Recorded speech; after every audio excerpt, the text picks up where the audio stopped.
fun, and doing SNL, you have to do it so you don't have time to think. So you're forced to say, look, I'll just enjoy it, go with it, and even if I make a mistake, it's okay. Robert De Niro made 13 mob movies with Martin Scorsese. But after Casino in 1995, something changed. The two didn't work together again for nearly 24 years, and when De Niro finally opened up about it, his confession shocked everyone. He said the violence had gone too far. People weren't just watching it anymore. They were worshiping it. And behind that truth lay a lifetime of pain, loss, and reflection, not just about movies, but about his father's death, the drugs that nearly ended his life, and the guilt of glorifying the very thing that destroyed his childhood. Robert De Niro was born on August 17, 1943, in the heart of Manhattan during World War II, to two struggling artists, Virginia Admiral and Robert De Niro Sr., who married in 1942 and lived the bohemian life of Greenwich Village.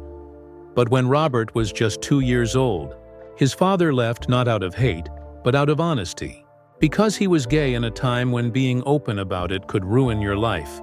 Yet he stayed nearby, renting a small studio and remaining a constant presence in Robert's world, taking him to jazz clubs, museums, and art houses every weekend, while his mother worked relentlessly as a typist and editor to keep them afloat. As a boy, De Niro was shy and pale, earning the nickname Bobby Milk from neighborhood kids. But everything changed when he drifted into Little Italy's streets and joined a gang of mischievous boys whose swagger would later shape every mobster he played on screen, though his father worried it would pull him from books and art. De Niro found balance between both worlds, watching, listening, and learning. Acting came early thanks to his mother, who worked at a theater program that offered him free classes, and when he played the Cowardly Lion at 10 years old, he discovered that performing let him express emotions he couldn't voice in real life. Raised in a family that rejected religion, he was secretly baptized by his grandparents, and that hidden act left a lifelong mark, later reflected in the tension between sin and salvation that haunted his roles.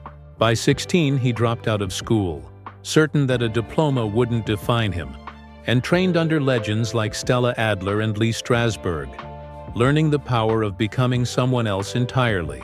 In his early career, rejection was constant, with over 100 auditions and years spent in off-Broadway theaters beside future icons like Al Pacino and Raul Julia.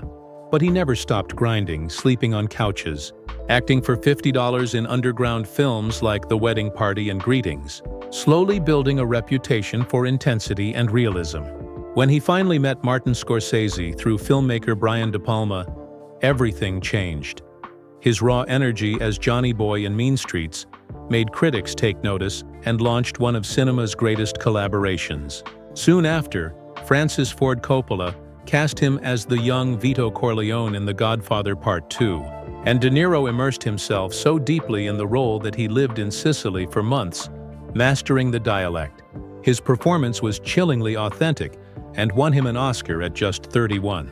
From there, De Niro transformed acting itself, pushing boundaries in every project, driving taxis for Taxi Driver, training like a real boxer for Raging Bull, and gaining 60 pounds to portray the self-destruction of Jake LaMotta, a transformation so brutal that it nearly hospitalized him, but won him another Academy Award. Yet his work blurred the line between fiction and reality.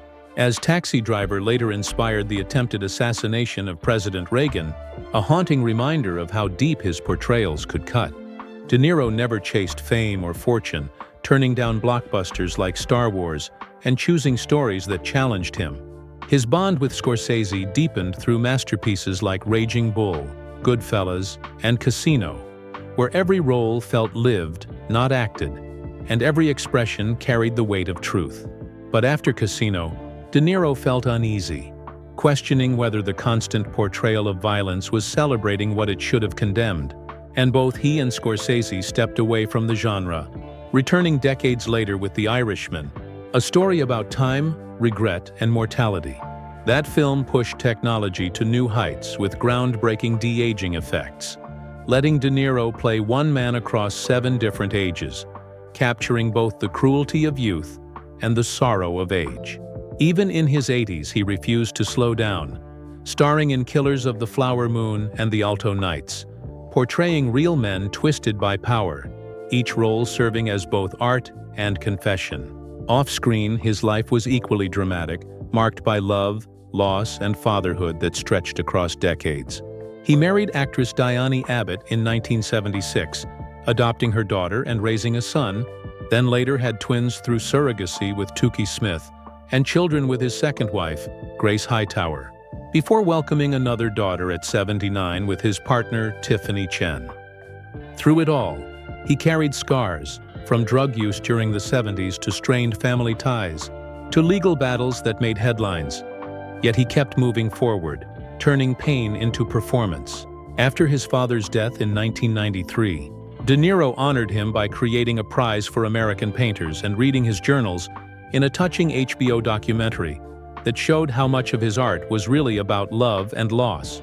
His impact extended far beyond acting, from co-founding the Tribeca Film Festival after 9/11, to helping rebuild New York's spirit, to boldly speaking out on politics, even when it cost him awards and invited backlash.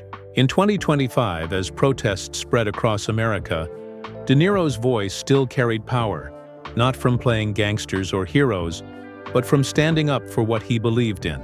The kid once called Bobby Milk had become a symbol of resilience, art, and truth. And maybe that's why, even after all the fame, awards, and controversy, he stepped back from the blood and bullets of cinema's mob world. Because Robert De Niro finally realized that what matters most isn't the power of violence, but the strength it takes to walk away from it. If you enjoyed learning about Robert De Niro's incredible journey through fame, struggle, and redemption, don't forget to subscribe to Hollywood Bulletin and press the bell icon so you never miss the untold stories behind Hollywood's greatest legends.